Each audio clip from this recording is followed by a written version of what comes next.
Halo saudara, selamat pagi. Saya Gracia Adur menemani Anda. Di segmen Ulas Kompas, kita akan membahas ada informasi apa saja di Harian Kompas edisi Selasa 5 Desember 2023. Kita ke foto di halaman utama terlebih dahulu. Ini ada soal bencana alam dengan judul pencarian korban banjir bandang masih terus diperluas. Saudara, sekitar 500 orang dikerahkan ini untuk mencari 10 korban yang hilang dalam bencana banjir bandang di Desa Simangulampe, Kecamatan Bakti Raja, Kabupaten Humbang Hasundutan, Sumatera Utara. Sedikitnya saudara, ada 35 keluarga terdampak banjir bandang ini mendesak direlokasi karena rumahnya hancur. Banjir bandang ini melanda Desa Simangulampe pada Jumat malam. Dalam hitungan menit, material berupa batuan besar, lumpur dan batang pohon dari atas bukit menerjang desa yang berada di tepi Danau Toba itu.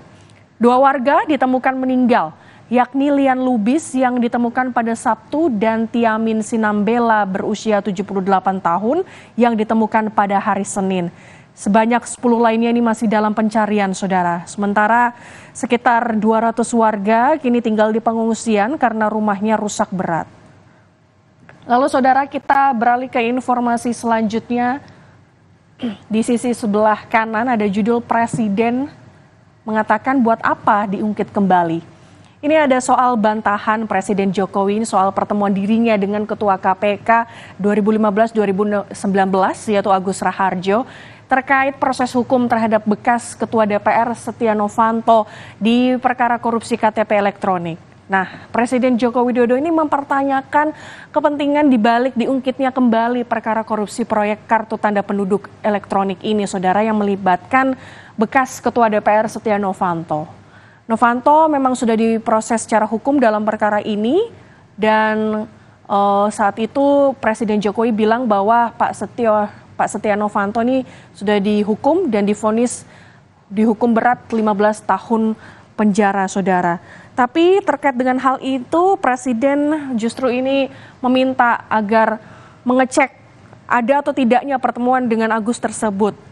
Presiden ini mempertegas dengan sebuah bukti berita di bulan November tahun 2017 yang bilang bahwa Pak Setia Novanto ikuti proses hukum yang ada.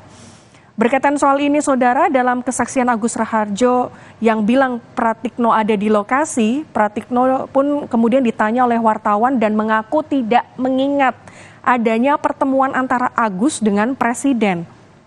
Terkait kemungkinan DPR akan menggunakan hak interpelasi ini yang menuai beberapa pendapat. Salah satunya menurut Saud Sitomorang, mantan Ketua KPK 2015-2019, bilang bahwa DPR bisa menelusuri itu dengan memantau jejak digital dan memanggil sejumlah saksi, salah satunya seperti sopir Agus Raharjo.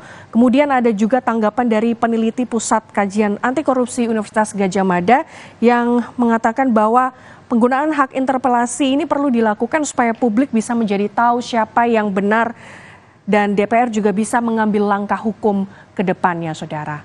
Kemudian, saudara, kita beralih ke informasi selanjutnya yang berada di halaman 15. Ada judul besar yaitu celah mafia tanah ditutup. Ada berita soal mencegah praktik mafia tanah, ini sertifikat tanah elektronik yang diluncurkan oleh pemerintah disebut bisa menutup ancaman pencaplokan tanah oleh mafia tanah. Sertifikat konvensional dan sertifikat elektronik ini sama-sama sah di mata hukum. Peluncuran tersebut dilakukan Presiden Joko Widodo di Istana Negara Jakarta Senin kemarin.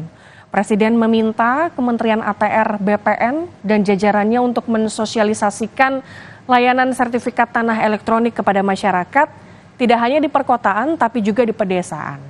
Harapannya masyarakat tidak bingung dengan kebijakan baru ini.